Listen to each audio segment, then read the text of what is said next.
17장 므낫세 지파를 위하여 제비 뽑은 것은 이러하니라. 므낫세는 요셉의 장자였고 므낫세의 장자 마길은 길르앗의 아버지라. 그는 용사였기 때문에 길르앗과 바산을 받았으므로 므낫세의 남은 자손을 위하여 그들의 가족대로 제비를 뽑았는데, 그들은 곧 아비에셀의 자손과 헬렉의 자손과 아스리엘의 자손과 세겜의 자손과 헤벨의 자손과 스미다의 자손이니, 그들의 가족대로 요셉의 아들 므낫세의 남자 자손들이며, 헤벨의 아들 길르앗의 손자 마길의 증손 므낫세의 현손 슬로브앗은 아들이 없고 딸뿐이요 그 딸들의 이름은 말라와 노아와 호글라와 밀가와 디르사라. 그들이 제사장 엘르아살과 눈의 아들 여호수아와 지도자들 앞에 나와서 말하기를, 여호와께서 모세에게 명령하사 우리 형제 중에서 우리에게 기업을 주라 하셨다 하매, 여호와의 명령을 따라 그들에게 그들의 아버지 형제들 중에서 기업을 주므로 요단 동쪽 길르앗과 바산 외에 므낫세에게 10분깃이 돌아갔으니, 므낫세의 여자 자손들이 그의 남자 자손들 중에서 기업을 받은 까닭이었으며, 길르앗 땅은 므낫세의 남은 자손들에게 속하였더라. 므낫세의 경계는 아셀에서부터 세겜 앞 믹므닷까지이며, 그 오른쪽으로 가서 엔답부아 주민의 경계에 이르나니, 답부아 땅은 므낫세에게 속하였으되 므낫세 경계에 있는 답부아는 에브라임 자손에게 속하였으며, 또 그 경계가 가나 시내로 내려가서 그 시내 남쪽에 이르나니, 므낫세의 성읍 중에 이 성읍들은 에브라임에게 속하였으며, 므낫세의 경계는 그 시내 북쪽이요 그 끝은 바다이며, 남쪽으로는 에브라임에 속하였고 북쪽으로는 므낫세에 속하였고, 바다가 그 경계가 되었으며, 그들의 땅의 북쪽은 아셀에 이르고 동쪽은 이사갈에 이르렀으며, 이사갈과 아셀에도 므낫세의 소유가 있으니 곧 베스안과 그 마을들과 이블라함과 그 마을들과 돌의 주민과 그 마을들이요, 또 엔돌 주민과 그 마을들과 다하낙 주민과 그 마을들과 무깃도 주민과 그 마을들 새 언덕 지역이라. 그러나 므낫세 자손이 그 성읍들의 주민을 쫓아내지 못하매 가나안 족속이 결심하고 그 땅에 거주하였더니, 이스라엘 자손이 강성한 후에야 가나안 족속에게 노역을 시켰고 다 쫓아내지 아니하였더라. 요셉 자손이 여호수아에게 말하여 이르되, 여호와께서 지금까지 내게 복을 주심으로 내가 큰 민족이 되었거늘 당신이 나의 기업을 위하여 한 제비 한 분깃으로만 내게 주심은 어찌함이니이까 하니, 여호수아가 그들에게 이르되, 내가 큰 민족이 되므로 에브라임 산지가 내게 너무 좁을진대 브리스 족속과 르바임 족속의 땅 삼림에 올라가서 스스로 개척하라 하니라. 요셉 자손이 이르되, 그 산지는 우리에게 넉넉하지도 못하고 골짜기 땅에 거주하는 모든 가나안 족속에게는 베스함과 그 마을들에 거주하는 자이든지 이스라엘 골짜기에 거주하는 자이든지 다 철병거가 있나이다 하니, 여호수아가 다시 요셉의 족속 곧 에브라임과 므낫세에게 말하여 이르되, 너는 큰 민족이요 큰 권능이 있은즉 한 분깃만 가질 것이 아니라 그 산지도 내 것이 되리니, 비록 삼림이라도 내가 개척하라. 그 끝까지 내 것이 되리라. 가나안 족속이 비록 철병거를 가졌고 강할지라도 내가 능히 그를 쫓아내리라 하였더라. 여러분, 좋은 아침입니다. 오늘도 말씀의 은혜가 여러분의 삶에 풍성히 임하기를 소망합니다. 16장에서는 에브라임 지파의 기업 분배에 대하여, 그리고 오늘 본문인 17장에서는 므낫세 지파의 기업 분배에 대하여 다루고 있습니다. 이 두 지파를 대표하는 에브라임과 므낫세는 요셉의 아들들이죠. 요셉의 아버지인 야곱이 에브라임과 므낫세를 축복할 때 차자인 에브라임에게 장자의 축복을 내림으로써 에브라임이 영적인 장자의 대우를 받게 되었음을 어제 말씀에서 살펴봤습니다. 그럼에도 불구하고 에브라임은 그들의 기업에서 가나안 족속을 쫓아내라는 하나님의 명령을 지키지 않았습니다. 도리어 가나안 족속들을 종으로 부렸다고 말씀하고 있죠. 현실과 타협하고 실용주의를 택한 것입니다. 이러한 불순종은 올무가 되어서 후손에게 어려움을 가져왔습니다. 이스라엘 백성은 점차 가나안의 가증한 풍속과 우상 숭배에 빠지게 되었고, 결국 에브라임을 중심으로 한 북이스라엘의 멸망을 겪어야 했던 것이죠.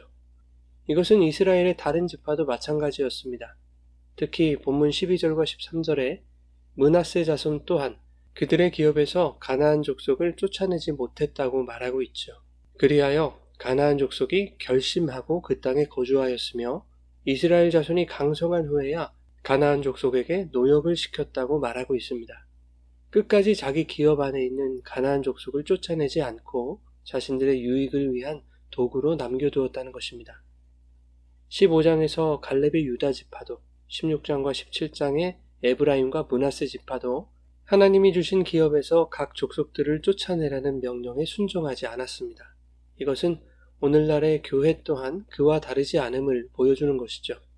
하나님이 허락하신 은혜의 땅을 살아가면서도 신자의 삶 속에서 만나는 죄의 가능성으로 충만한 세상의 가치를 제거하지 않고 자신의 유익을 위해 그 세상과 타협함으로 불순종을 행하는 우리들의 연약한 모습을 고발하고 있는 것이죠. 그러나 우리는 불순종하는 이스라엘 12지파를 끝까지 포기하지 않으시는 하나님의 은혜와 섭리의 역사를 바라보며 그들과 다르지 않은 우리에게도 하나님의 붙드심과 은혜가 중단되지 않을 것에 대한 기대와 소망을 갖게 되는 것입니다. 우리는 연약하지만 하나님은 신실하심으로 우리의 불순종과 불가능에도 불구하고 하나님께 희망을 걸 수 있음이 얼마나 감사한 일인지를 본문을 통해 깨닫게 하십니다. 본문 1절은 요단 동쪽에서 기업을 얻은 므낫세 반지파의 이야기로 시작합니다. 므낫세의 장남인 마길이 등장하는데 그는 용사였기 때문에 요단 동편의 길르앗과 바산의 넓고 비옥한 땅을 받았다고 기록합니다. 민수기 32장에 의하면 요단 동편을 기업으로 요구한 지파는 원래 르우벤과 갓지파였습니다. 심히 많은 가축대를 소유했던 그들은 목축하기에 좋은 요단 동편의 길르앗 땅을 놓치고 싶지 않았던 것이죠. 다른 지파에게는 그들이 이기적으로 보일 수도 있었겠지만 이스라엘이 요단 서편 가나안 땅으로 수월하게 진군하기 위해서는 먼저 동편 땅을 정복하는 것만큼 좋은 방법은 없었습니다. 그런데 민수기 32장에는 요단 동편을 기업으로 요구한 르우벤과 갓지파 외에 므낫세 반지파에게도 기업이 주어지는데 요단 동편의 땅을 정복하는 데 있어서 므낫세 지파의 공적이 대단히 컸기 때문입니다. 민수기 32장 39절 40절에 이렇게 기록하고 있습니다. 므낫세의 아들 마길의 자손은 가서 길르앗을 쳐서 빼앗고 거기 있는 아모리인을 쫓아내매 모세가 길르앗을 므낫세의 아들 마길에게 주매 그가 거기 거주하였다라는 것입니다. 이 마길이 오늘 본문 1절에 언급되고 있는 것인데 그가 용사였기 때문에 요단 동편의 기업을 받게 되었다라고 말씀하고 있는 것이죠. 용감히 싸워서 기업을 확보하는 개척자의 정신이 있었던 것입니다. 그로 인해 므낫세 지파는 요단 동편뿐만 아니라 서편에서도 기업을 받을 수 있었던 것이죠.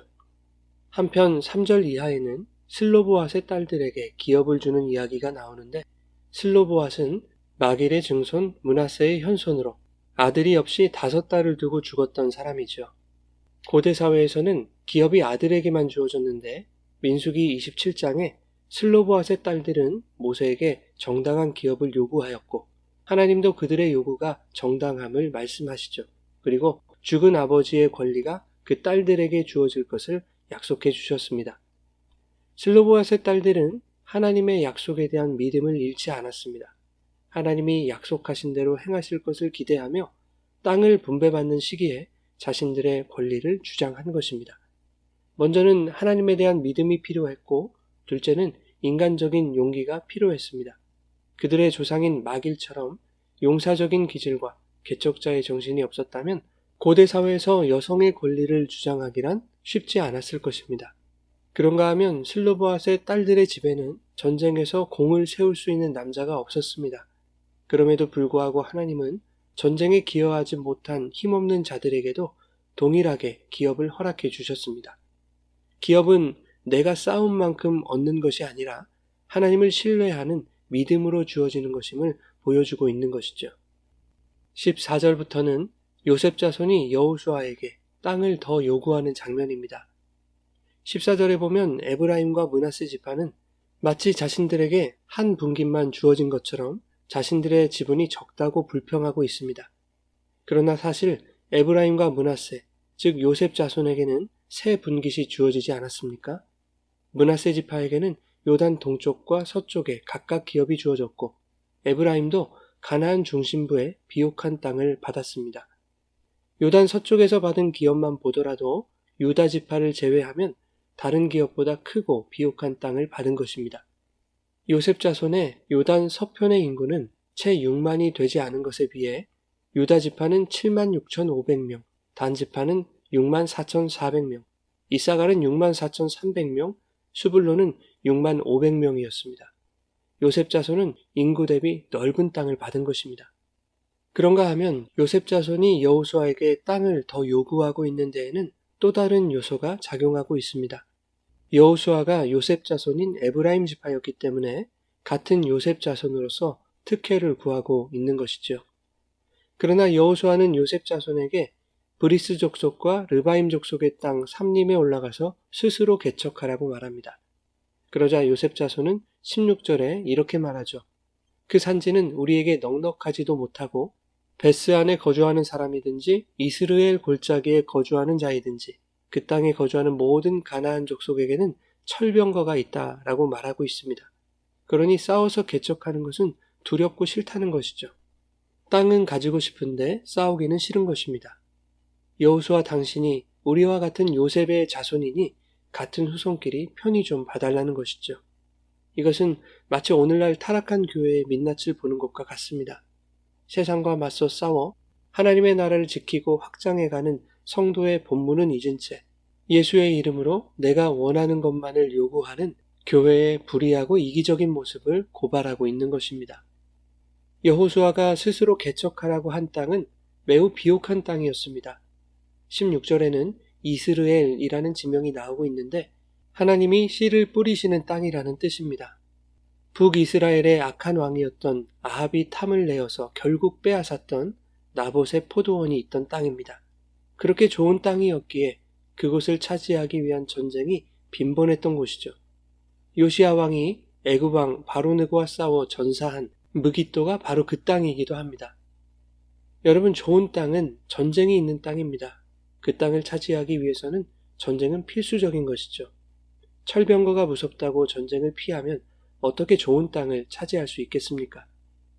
17절에 여호수아는 에브라임과 므낫세를 불러서 다시 말합니다. 너는 큰 민족이요 큰 권능이 있은즉 그 산지도 내 것이 될 것이니 내가 개척하라. 그 끝까지 내 것이 될 것이고 가나안 족속의 철병거가 강할지라도 능히 그들을 쫓아낼 것이라고 말하고 있죠. 여호수아는 에브라임과 므낫세의 능력이 가나안 족속들의 철병거를 물리치고 땅을 차지하게 할 것이라고 말하고 있는 것이 아닙니다. 여호수아가 개척하라고 말한 단어는 바라라고 하는 히브리어 동사인데 태초에 하나님이 천지를 창조하셨다라는 말씀에서의 창조하다라는 단어입니다. 태초의 그 창조는 전적으로 하나님이 역사하신 창조였습니다. 즉 사람의 일이 아니라는 것이죠. 여호수아가 개척하라고 말한 것은 에브라임과 므낫세가 오직 하나님을 의지하여 나아갈 때 하나님이 싸우셔서 하나님의 권능으로 강력한 철병거를 물리치시고 그 땅의 끝까지를 차지하게 하실 것이라는 의미였습니다. 사랑하는 여러분, 본문은 성도에게 개척자의 정신으로 살아갈 것을 요청하고 있습니다. 이 세상 속에서도 하나님의 나라를 살아가는 성도들은 그들의 삶 속에 하나님의 나라가 확장되고 믿음의 영역이 확대될 수 있도록 세상의 철병거와 싸우는 전쟁을 치러야 합니다. 그렇게 세상의 가치로 가득한 이 땅을 믿음으로 개척하여 하나님 나라의 가치로 뒤덮어가는 영적 전쟁은 우리의 능력에 달린 것이 아니라 하나님을 의지하고 그의 명령에 순종하는 자들에게 나타날 하나님의 권능에 달려있음을 기억하며 오늘도 우리가 서 있는 땅에서 세상의 죄악을 물리치심으로 승리를 허락하실 성령의 권능을 더욱 붙들며 믿음으로 순종하는 삶이 되시기를 예수님의 이름으로 축원합니다.